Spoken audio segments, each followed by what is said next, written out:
The shock of being told to leave during Christmas dinner was something I could never have prepared myself for. Christmas had always been painted in my mind as a picture-perfect gathering, the one day of the year where families set aside differences, share warmth, and enjoy each other's company. For weeks leading up to that night, I had told myself that whatever small disagreements or subtle tensions existed in my family, Christmas dinner would smooth them over. After all, the holiday carried too much meaning to let bitterness or resentment ruin it. I imagined laughter filling the room, clinking glasses, the smell of roasted food drifting across the table, and everyone leaning into the comfort of togetherness. That's why, when the moment came and those words, "We've all decided you should leave," fell into the air, it felt like the ground had disappeared from beneath my feet. It wasn't just words. It was a decision, one spoken with finality, one made behind my back, one that carried the force of rejection I wasn't ready to face. I remember sitting there at the long dining table, candlelight flickering against the walls, the plates laid out perfectly, silver cutlery glistening beside folded napkins. Everyone had been dressed nicely, as if this night was supposed to be something special, something memorable for the right reasons. And in many ways, it was memorable, but for me it carried a sting I can still feel every time I think back on it. The sound of Christmas music hummed in the background, cheerful and light, almost mocking the heaviness that had just landed in my chest. The laughter from the children faded, the clinking of cutlery stopped, and all I could hear was my own heartbeat echoing in my ears. What makes the shock worse is the way it unfolded. There had been no warning signs that evening, nothing that would suggest my family had met in quiet conversations to reach this decision. It wasn't one sibling losing their temper in the heat of the moment, or a parent scolding me in frustration. It was the collective. A united front, an agreement reached somewhere behind closed doors, and I was the last one to know.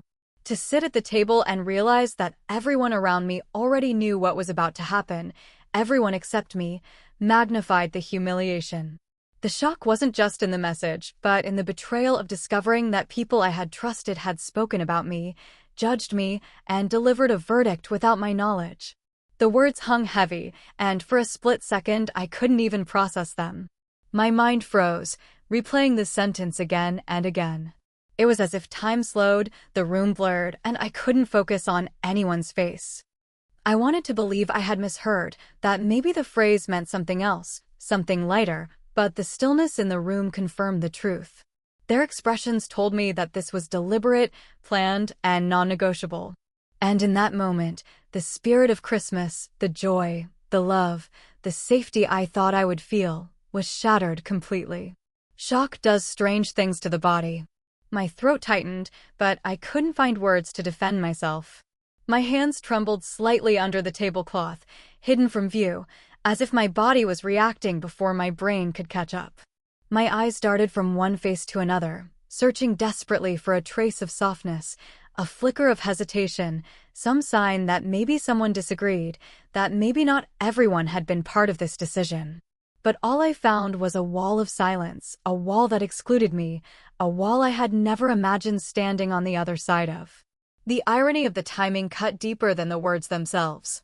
To be told to leave on any ordinary day would have hurt, but to be cast aside during Christmas dinner, on the very night that represents family unity and love, made it feel like a cruel twist. It felt intentional, almost symbolic. As if this was their way of rewriting what Christmas meant for me, of erasing me from the table I had grown up around. The meal that was supposed to bring us together became the moment that tore me away. The decorations, the food, the warmth of the fire in the corner, none of it mattered anymore. It all became part of the backdrop to the harshest sentence I had ever been handed by people I once believed would never betray me. The weight of the shock wasn't just in the rejection, but in the suddenness of it. One moment I was part of the gathering, my plate full, my glass raised, my laughter mixing with the others. The next, I was singled out, separated, cast away in an instant that felt unreal. That sudden shift was like being pulled from light into darkness without warning, and the memory of that transition is something that clings to me, reminding me of how fragile belonging can be.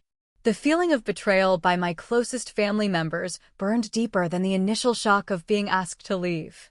Betrayal is not just about the action itself, but about the people behind it, the ones you trust the most, the ones you never expect to turn against you.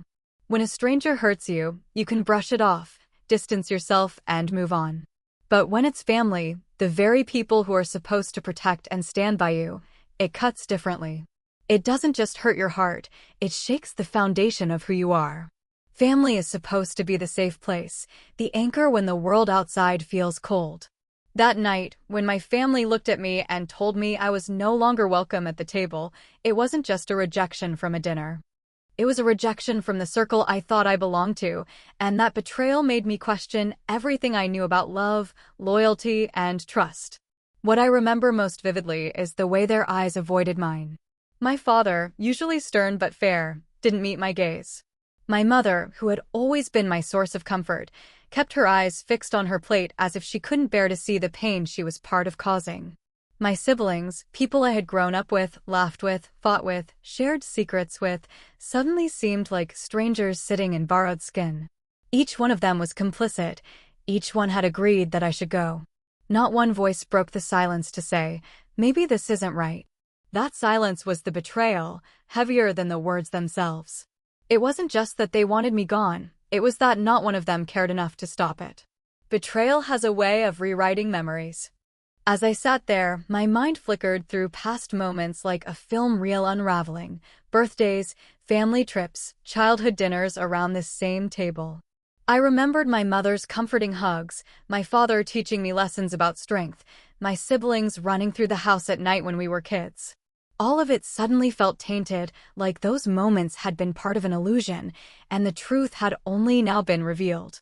I found myself wondering if they had ever really loved me the way I thought they did, or if all along there had been cracks forming in the foundation of our bond. The betrayal made me doubt the authenticity of every memory, every smile, every kind word. It was as if their decision to cast me out retroactively erased the warmth I once believed was real. The hardest part of betrayal is not just the act, but the realization that the people you thought would never turn their backs on you can.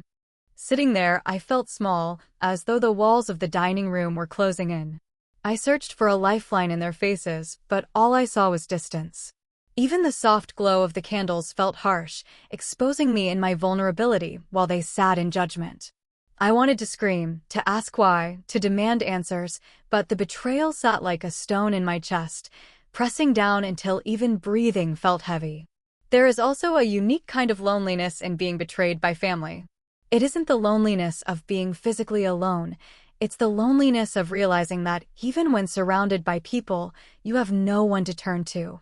I could hear the faint laughter of the children still playing in the background, innocent to the weight of what was happening, and it stung to think that even their laughter, once comforting, now felt distant. The betrayal created an invisible barrier between me and everyone else in that room. I was no longer one of them.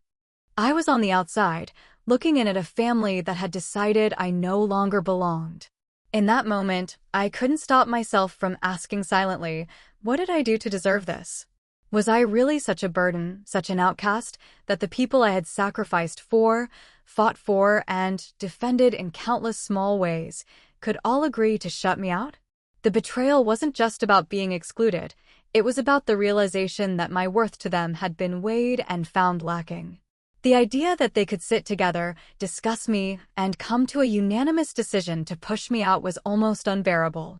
It made me feel like an object, like a problem to be solved, rather than a human being with feelings, history, and love to give. What deepened the wound was the quiet acceptance in their demeanor. There were no raised voices, no heated arguments, just calm certainty, as though the decision had been easy. That calmness made it feel colder, more deliberate. It wasn't anger speaking, it was choice.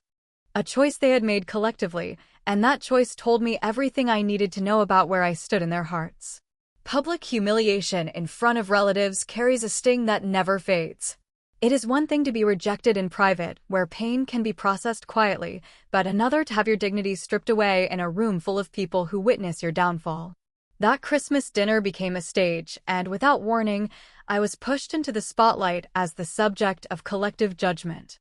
The words, "We've all decided you should leave," did not just echo in my own ears. They rang out for every person at that table, every relative gathered around the decorated room. The humiliation was instant, hot, and suffocating, like a fire that started at my chest and spread to my face until I felt my skin burn with shame. The air in the room shifted in the seconds after the announcement. Forks were set down, glasses paused midway to lips, conversations cut short. Every eye turned toward me, some curious, some avoiding mine, others filled with an uncomfortable pity that only made it worse. I wanted to disappear, to melt into the chair and escape their gaze, but there was no place to hide. My humiliation was public, laid bare under the glow of holiday lights, and the silence that followed was more damning than any harsh word could have been. It was as though the entire table had silently agreed to let me drown in the moment. What deepened the wound was the presence of extended family, cousins, uncles, aunts, people who weren't part of the decision, but who were now forced to watch it unfold. I could see their confusion, the raised eyebrows, the hushed whispers between them as they tried to make sense of what was happening. Their eyes asked questions no one dared to speak aloud, questions I had no answer for. Why was I being singled out? Why, on Christmas of all nights, had my family decided to humiliate me like this? Their silence, their stares, their discomfort became part of the humiliation, as though I were being put on trial in front of a jury that didn't even know the charges. Every small detail of that moment seemed magnified by the humiliation. The clinking of a spoon against a plate sounded sharper, the rustle of clothing louder, the scrape of a chair almost unbearable. My face grew hot, my throat dry, and I could feel the weight of my own body in a way I had never felt before, as if every movement was being judged, every breath scrutinized. Even the decorations, garlands on the mantel, the sparkling ornaments on the tree seemed to mock me, their cheerfulness contrasting cruelly with the storm inside me. The humiliation wasn't just in being asked to leave, it was in the manner it was done. It wasn't whispered quietly in the kitchen, away from others. It wasn't handled discreetly, with care or sensitivity. It was said plainly, directly, and with finality, in front of everyone. That deliberate choice turned what could have been a private heartbreak into a public spectacle. I became the unwanted guest, the outsider, the black sheep of the family exposed for all to see. It wasn't just my family rejecting me, it was them announcing to everyone in attendance that I no longer belonged. What haunted me most was the look on my cousins' faces.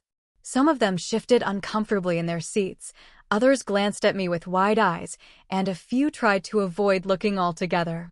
They didn't know whether to stand up for me or to stay quiet, and in their silence, I felt myself shrinking further. I realized that in their eyes, I had been marked as different, tainted by this rejection, and no matter how much they might pity me, they would always remember that moment as the night I was cast out. The humiliation carved itself into my identity, reshaping the way I thought others would see me from that day forward. The hardest part of public humiliation is the loss of control. I had no say in how the story unfolded, no chance to defend myself, no opportunity to explain. I was simply told to leave, and in that moment, my voice was taken from me. The relatives around me became unwilling witnesses, and I became the unwilling subject of gossip, speculation, and judgment. I knew that long after the plates were cleared and the candles blown out, whispers about that night would linger. My name would be attached to that scene, my image frozen at the table as the one who had been cast aside. Humiliation also has a way of magnifying isolation. Though the room was full, though laughter had filled the air only moments before, I felt utterly alone.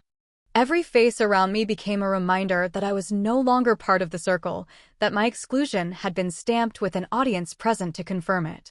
Even if some disagreed quietly in their hearts, their silence made them complicit. And in that silence, the humiliation only grew heavier, pressing down until I could barely hold my head up. The emotional weight of being excluded on a family holiday is unlike any other kind of pain because holidays carry layers of meaning that go beyond ordinary days. Christmas is not just a meal or a gathering, it is a ritual, a reminder of belonging, tradition, and love. It is the one night where family unity is expected to shine the brightest, a night when even broken bonds are often patched for the sake of peace. To be excluded at that precise moment was not just a rejection, it was a rewriting of what Christmas meant to me. Instead of warmth and togetherness, It became a symbol of isolation, a night that carried heaviness in every detail. The decorations in the house, once familiar and comforting, suddenly took on a different tone. The twinkling lights, the neatly wrapped gifts under the tree, the scent of pine, cinnamon, and baked goods, all of it felt sharp, as though every detail was mocking the fact that I no longer had a place in that setting. These things, meant to spark joy and togetherness, only magnified the emptiness inside me. It was not simply that I was asked to leave the table, it was that I was being cut away from the tradition itself, erased from the very ritual that defines family unity during the holidays. The weight of that exclusion pressed on me more with every passing second. I could feel it in the way my chair seemed suddenly different, not a place at the table, but a reminder that I was not meant to remain. I could feel it in the way my relatives tried to continue eating, trying to fill the silence that had fallen, but the clinking of silverware against plates sounded unnatural, forced, like a rhythm trying to cover up an uncomfortable truth. Their avoidance, their refusal to acknowledge my presence after those words were spoken, made the weight heavier, as though I was not even human in that space anymore, just a shadow waiting to be removed. Holidays carry an emotional charge that goes beyond reason, and that charge amplified everything I felt. On any other day, rejection might have been something I could explain away, a misunderstanding, an argument that could be resolved later. But on Christmas, there was no excuse that could soften it. The holiday itself elevated the pain. It was as if the rejection was branded into my heart with the weight of the season pressing down, making it impossible to escape. Every sound, every smell, every image of that night became tied to the feeling of being excluded, so that, even years later, memories of Christmas lights or the sound of holiday music bring a sting rather than joy. The weight of exclusion also carried with it the sense of finality. Christmas is a time of inclusion, a time when even distant relatives are invited in, when no one is supposed to be left out. For my family to decide that I should be excluded during such a gathering made the message clear: if I was not welcome on this night, then I was not welcome at all. It stripped away any illusion that things could be repaired quickly or that this was just a moment of tension. The timing itself gave it permanence, the holiday making it feel like a symbolic exile from the circle of family. The emotional heaviness spread into my body in ways I couldn't control. My chest felt tight, my shoulders heavy, my movement slowed, as though carrying an invisible burden that no one else could see. I glanced at the tree, its lights glowing softly in the corner, and it was like looking at a memory I could no longer touch. The laughter of the children in the other room, once a source of happiness, now sounded distant, almost cruel, because I knew I was cut off from the very innocence and joy that Christmas was meant to hold. What hurt the most was the contrast between what I had hoped for and what had actually unfolded.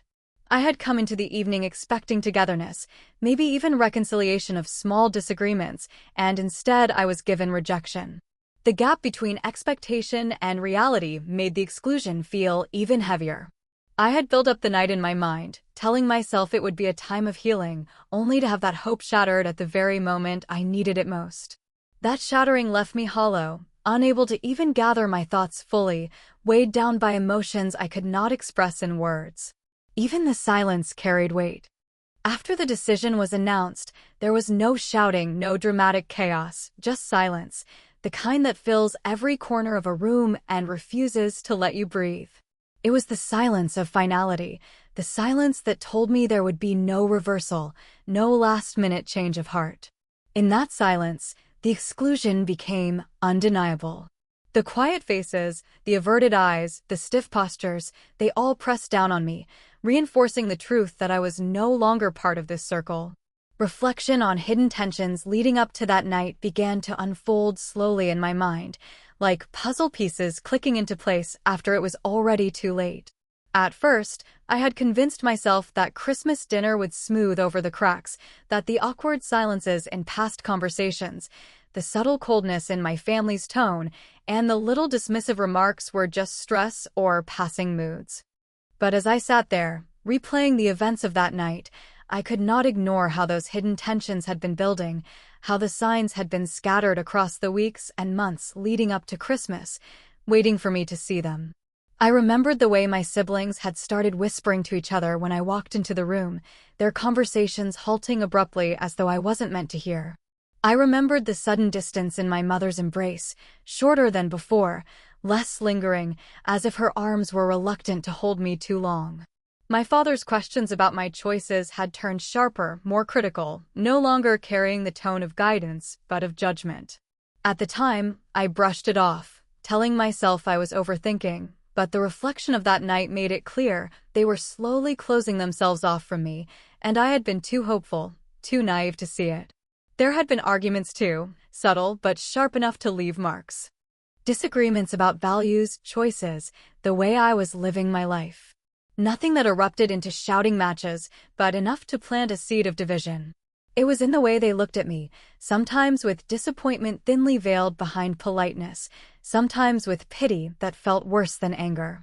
I had noticed the shift in tone, but I told myself family always disagrees, that love was strong enough to survive differences. The reflection after being asked to leave showed me that those disagreements had not been passing moments. They had been building blocks, slowly constructing the wall that would eventually shut me out. Looking back, I could see how the atmosphere at smaller gatherings had already begun to change. At birthdays, at Sunday lunches, there had been moments when I felt like an outsider in my own family. Conversations would flow easily among the others, while my contributions would fall flat or be dismissed. Jokes were shared that I wasn't part of, memories recalled that conveniently left me out. It wasn't always intentional, but it added up, creating a sense that I was drifting further away from the circle I thought I belonged to. At the time, I ignored the discomfort, convincing myself it was just in my head. But reflection made me realize it wasn't an illusion, it was a quiet withdrawal, a slow distancing that had been leading to that Christmas night. There were also the unspoken expectations, heavy but rarely acknowledged out loud. Expectations about who I should be, how I should behave, what choices I should make to align with the family's vision. Every time I strayed from that path, even slightly, there was disapproval in their eyes, sometimes hidden in silence, sometimes masked as advice. I told myself it was their way of caring, but deep down I think I knew it was something harsher. They weren't trying to guide me, they were judging me, measuring me, and finding me lacking. Reflection forced me to admit that what happened on Christmas wasn't sudden. It was the conclusion of a long, slow accumulation of discontent, the night when their quiet judgment finally found a voice. Even the way the dinner had been arranged that night carried clues I hadn't noticed until later. The seating felt intentional, with me placed at the edge of the table rather than the center, as though symbolically pushed aside. The conversations before the announcement had felt slightly stilted, as though everyone was holding back something they didn't want to say yet. When I thought back to those details, I realized the decision had been set long before I sat down at that table. They had prepared for it, agreed to it, and waited for the moment to deliver it. That reflection carried its own sting. Not only had I been excluded, but they had planned it together, while I sat unaware, still holding onto the hope of a happy holiday. Reflection also made me confront myself. I thought about the times I had ignored my instincts, the times I had felt the tension and chosen to bury it under optimism. I had wanted so badly to believe in the idea of family unity that I turned a blind eye to the cracks forming all around me. I wanted Christmas to be a moment of reconciliation, but my family had chosen it to be the moment of separation. In that contrast, I saw how disconnected we had truly become, and how the hidden tensions had been quietly preparing me for the exile I refused to imagine. The realization that sometimes family can become strangers was perhaps the most painful truth to emerge from that night. Growing up, I had always believed that blood tied people together in a way nothing else could. I thought family was unshakable, that no matter what mistakes were made or how many arguments erupted, there would always be forgiveness, there would always be a seat at the table. But sitting there on Christmas night, hearing those words and feeling the silence press down around me, I realized that family is not always about love, not always about loyalty. Sometimes, people you share a name with, people you share a childhood with, can turn into strangers right before your eyes. It was in the way they looked at me, as though I were no longer one of them, but an outsider intruding on something that wasn't mine anymore. Their faces carried familiarity, the same faces I had grown up with, yet that night they felt unfamiliar, cold, detached. The expressions that had once been filled with love and recognition were now guarded, unreadable. I studied my siblings' eyes, trying to find the warmth we once shared, the countless moments of laughter and connection, but all I found was distance, as though I was staring at people I barely knew. It was unsettling, the way love could vanish so quickly, the way people who had been part of every stage of my life could suddenly feel like strangers in a single moment. The realization also carried with it a sense of grief, as though I was mourning the loss of something that had died quietly over time without me noticing. I thought about our childhood, running around the house, sharing secrets late into the night, defending each other against the outside world. Those memories had been built on the belief that we were inseparable, that no matter what happened in life, we would always be each other's safe place. But in that dining room, those same people seemed unreachable. It felt like the past belonged to someone else, a different version of us that no longer existed.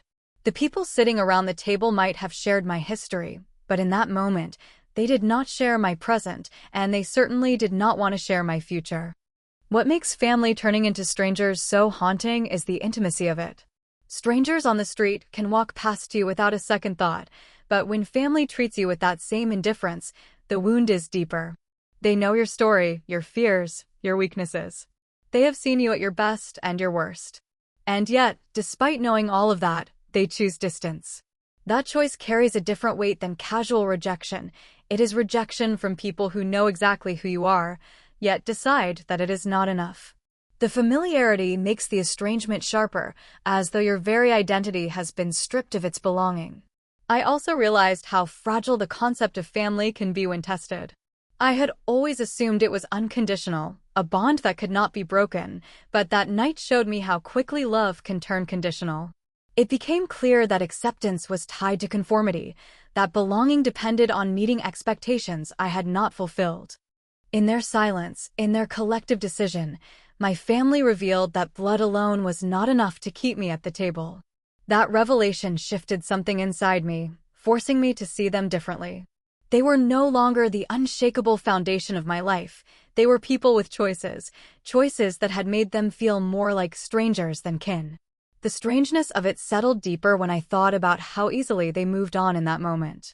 After the announcement, after my shock and humiliation, they returned to their meal, to their conversations, as if nothing had happened. That detachment, that ease with which they carried on, made me feel invisible. It was the kind of dismissal you expect from strangers who owe you nothing, not from family who claim to love you.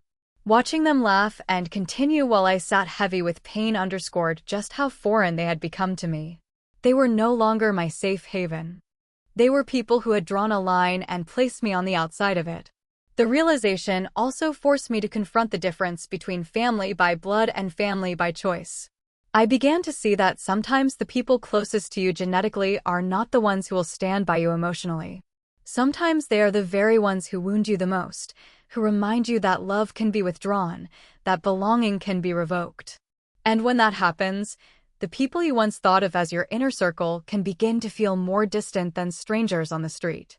Because at least with strangers, you know where you stand. With family, the betrayal is hidden under the illusion of permanence, until one day it reveals itself in a moment you will never forget.